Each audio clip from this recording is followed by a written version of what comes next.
بسم اللہ الرحمن الرحیم۔ نگران وزیر اعظم انوار الحق کاکڑ اس وقت بین الاقوامی سیر و سیاحت کے ذریعے ابن بطوطہ کا ریکارڈ توڑنے میں مصروف ہیں۔ پاکستان سے پیرس، پیرس سے نیو یارک، نیو یارک سے لندن اور لندن سے ریاض سعودی عرب تک وہ ملکوں گھوم رہے ہیں اور اس بات سے بے نیاز اور بے خبر ہیں کہ ان کے ملک میں آگ اور خون کی ہولی کھیلی جا رہی ہے۔ ایک دن میں 2 تباہ کن خودکش دھماکوں میں درجنوں افراد جاں بحق ہو چکے ہیں، لیکن نگران وزیر اعظم انوار الحق کاکڑ کا شوق سیاحت اور ذوق سفر کسی طور بھی کم نہیں ہو رہا۔ البتہ کہیں رک کر جہاں وہ پڑاؤ ڈالتے ہیں انہیں موقع ملتا ہے تو وہ یا تو سیلفیاں بنوا کر اپنی پریزنس شو کر رہے ہیں، اپنی کارکردگی شو کر رہے ہیں، یا اپنی بیکاری اور لایانی اور بے معنی عہدے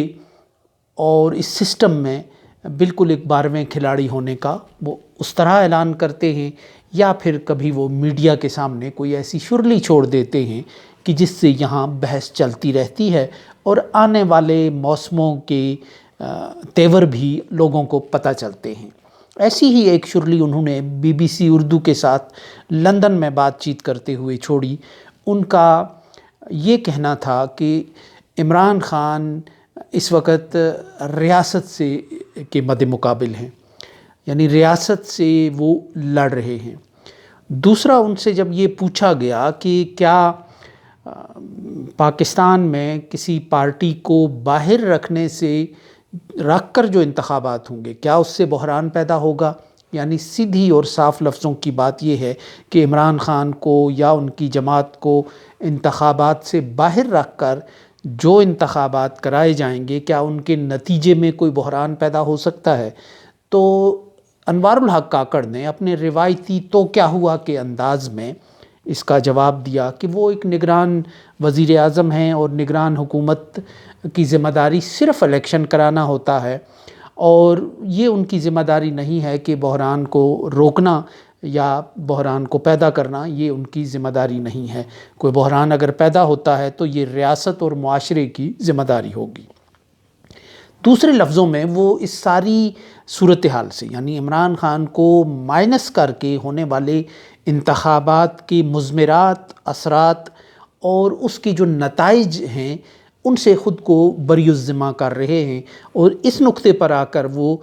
نگران بن جاتے ہیں، بھولے بن جاتے ہیں، غیر جانبدار بن جاتے ہیں کہ اگر کوئی بحران پیدا ہوتا ہے تو اس میں ہمارا تو کوئی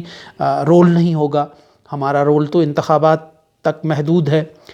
اور یوں وہ ساری ذمہ داری جو ہے وہ پاکستان کی اسٹیبلشمنٹ پر ڈالتے ہیں، جس طرح آنے والے دنوں میں PDM بھی رفتہ رفتہ ڈسٹینس کرتا ہوا نظر آئے گا اپنی پالیسیز سے، اپنے رویوں سے، اور بہت حد تک وہ ڈیفینسو ہو بھی گئے ہیں کہ جو ایک رجیم چینج میں انہوں نے ایک رول ادا کیا تھا اس کے نتیجے میں ہر پارٹی غیر مقبول ہو گئی ہے۔ مولانا فضل الرحمان جو بڑے تمطراق کے ساتھ ریاست کو دھمکایا کرتے تھے، ڈرایا کرتے تھے، فوجی انسٹالیشنز کے سامنے جو سب سے پہلے ذہن سازی ہے اشارتاً اور کبھی کھلے لفظوں میں وہ سارا آئیڈیا انہوں نے دینا شروع کر دیا تھا کہ ہمیں پتہ ہے ہم نے کہاں احتجاج کرنا ہے۔ زمانی انداز سے وہ یہ کہہ رہے تھے کہ ہم نے کسی سیاسی دفتر کے آگے احتجاج نہیں کرنا، ہم نے کسی ایسے عسکری ادارے کے سامنے احتجاج کرنا ہے۔ یہ ان کی جو پچھلی 2-3 سال کی جو لہجہ تھا، جو زبان تھی، جو اشارے کنائے تھے، اس سے یہ بالکل بات واضح تھی کہ وہ ایک ذہن سازی کر رہے تھے، وہ اس نیریٹو کو ڈیولپ کر رہے تھے کہ لوگوں کو احتجاج کے لیے یہاں نہیں یہاں ہونا چاہیے تھا۔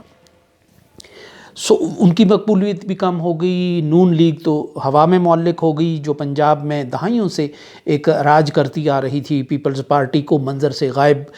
کرنے اور کروانے کے بعد وہ تنہا پنجاب کی ایک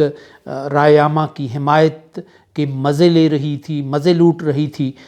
اس کی مقبولیت بھی انتہائی بحران کا شکار ہے۔ اور پیپلز پارٹی جو دہائیوں سے سندھ میں ایک بلا شرکت غیر ایک حاکم پارٹی بنی ہوئی تھی، ایک اسٹیبلشمنٹ بنی ہوئی تھی، از خود ایک نیٹ ورک کی بنیاد بنی ہوئی تھی، وہ بھی بالآخر وہاں ایک سیاسی بحران اور مقبولیت کے ایک بحران کا سامنا کر رہی ہے۔ تو ایسے میں اگر الیکشن کو مینیج کیا جاتا ہے، اول تو الیکشن کو ایسے ماحول میں مینیج کرنا مشکل ہے کہ جہاں اتنا ڈفرینس ہو جائے کہ عمران خان اور ان کی پارٹی کی مقبولیت ان تمام جماعتوں سے زیادہ ہو۔ اور اس وقت کیفیت یہ ہے کہ حقیقت میں نہ صرف ملک کے اندر ان کی مقبولیت ہے بلکہ اوورسیز میں بھی ان کی مقبولیت جو ہے وہ دوسری تمام جماعتوں سے اور تمام قوتوں سے وہ بہت آگے نکل چکی ہے۔ 2 دن پہلے لندن سے ایک شخص مجھے بتا رہا تھا کہ ایک ایسی محفل میں وہ بیٹھے ہوئے تھے کہ ایک بڑی محفل تھی اوورسیز کی، پاکستانیوں کی، کہ جس میں 98% لوگ جو ہے وہ عمران خان کے بیانیے کے ساتھ نظر آ رہے تھے، انہیں مظلوم سمجھتے تھے، اس منظرنامے میں انہیں وکٹم سمجھتے تھے حالات کا اور واقعات کا اس محفل میں۔ اور اسی طرح وہاں سے اس محفل سے باہر بھی کیفیت یہ ہے کہ 98% جو مقبولیت ہے،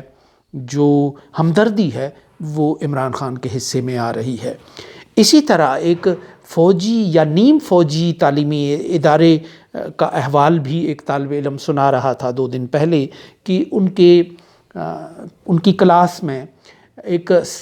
سروے کیا ٹیچر نے، ممکن ہے کہ وہ ظاہر ہے کہ ایک عسکری ادارہ تھا یا اس سے وابستہ ادارہ تھا،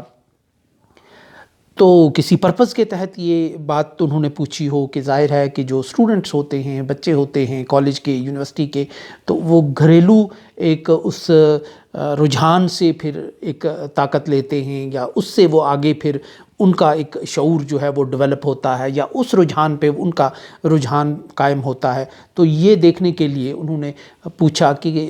کون سے لوگ عمران خان کو پسند کرتے ہیں، کون سے اسٹوڈنٹس، تو تقریباً 96 بچوں نے ہاتھ کھڑے کیے، اور جن لوگوں نے ہاتھ کھڑے نہیں کیے 4-5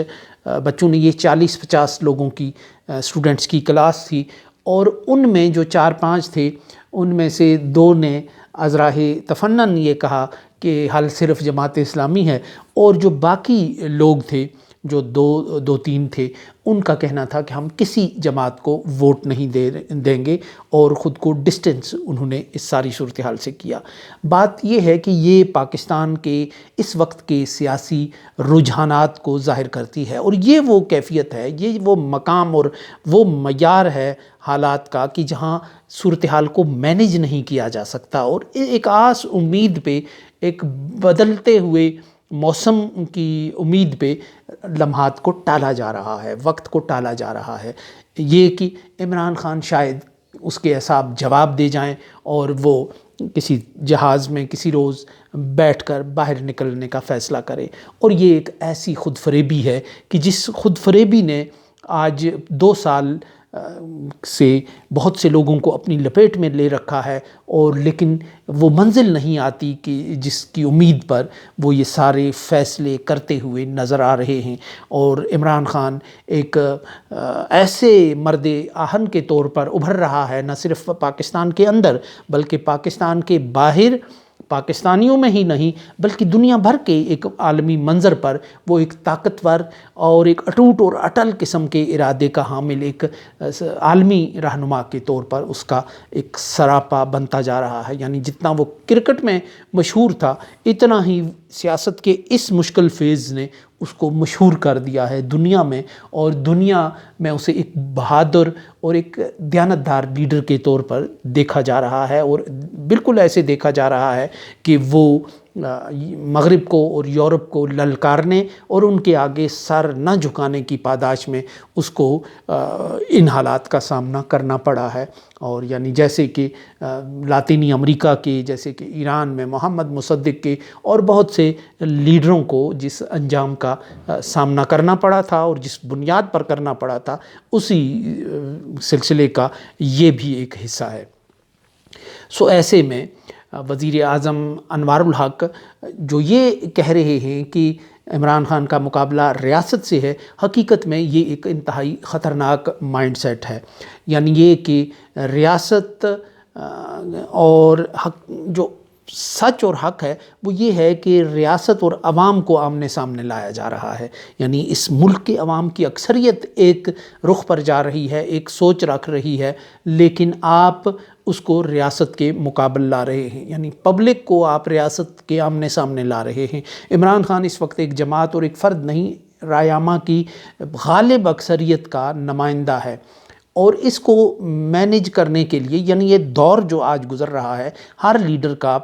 ایک دور ہوتا ہے، 10 سال ہوتا ہے، 15 سال سیاست میں ہوتا ہے، پھر جنریشنز آ جاتی ہیں، پھر حالات بدلتے ہیں، معاشی حالات بدلتے ہیں، سیاسی حالات بدلتے ہیں، اور کئی نئے ذرائع آتے ہیں ابلاغ کے، تو اس کے نتیجے میں ایک نئی جنریشنز کا ذہن بدلتا ہے۔ آج کی جنریشن کی جو سوئی ہے وہ عمران خان پر اٹک کر رہ گئی ہے، اور جو پرانے سیاستدان جن کو تر و تازہ کر کے ڈیپ فریزر میں لایا جا رہا ہے، وہ 90 کی دہائی کے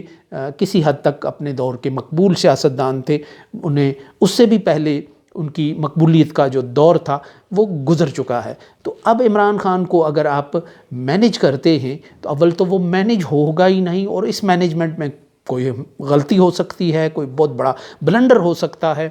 اور اگر مینیج بھی کیا جاتا ہے تو یہ مسئلے کا حل نہیں ہوگا، کیونکہ بھٹو جو اس سے کم مقبولیت کا حامل لیڈر تھا، کہ اس کو جب آپ نے مینیج کیا، ہر طرح سے مینیج کیا، اور لیکن محمد خان جنیجو کو آپ ایک سٹپنی کے طور پہ، ایک وقتی گزارے کے طور پہ تو چلا کر لے گئے، لیکن وہ آپ کا مستقل علاج، مستقل مسئلے کا حل وہ نہیں بن سکا۔ بالآخر آپ کو ذوالفقار علی بھٹو کی بیٹی کو ایک انٹرنیشنل ڈیل کے نتیجے میں لا کر ان کا ڈنگ نکالنا پڑا، اور انہوں نے